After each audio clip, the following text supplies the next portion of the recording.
Welcome guys. Mao ni una na tong install sa gigabit kanang una pinod na symbol from the kwan spare parts, motherboard, processor, RAM nga na mo labas. New CPU installed, FT TPM PSP corrupted or TCM installer change.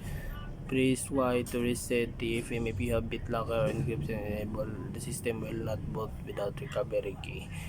Press N previous FTM record and continue system boot. FTM will not enable in UCP.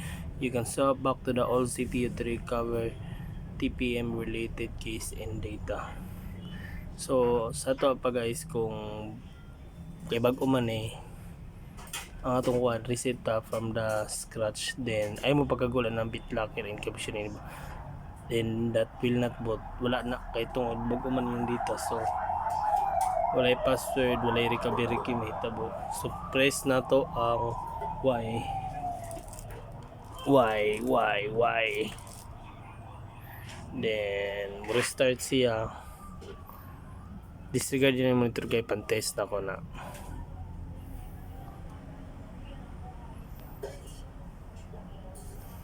Boot na siya, din naka-install na akong SSD daan guys, naka-clone na.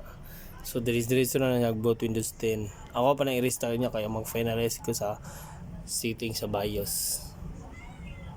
So gigabit ra.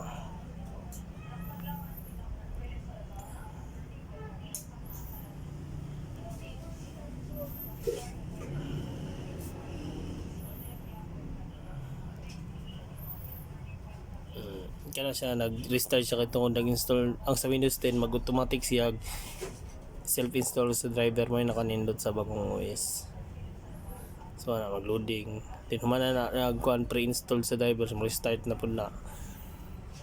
Then pag compatible na to, restart din reset na. Kaya ang original ani na clone kay MSI, so gigawit man siya, mag-restart yun siya. Mission sa para motherboard mo restart.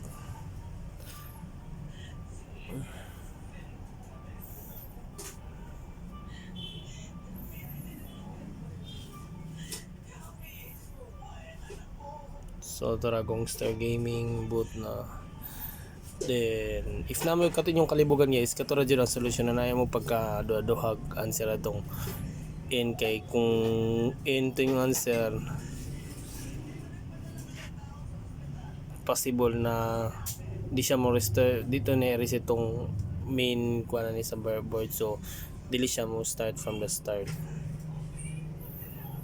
Then if na testing yung engine boot niya, balitay na lang ko, comment na lang kung asa na ko na post na video. So more to, thanks and keep coming back for more.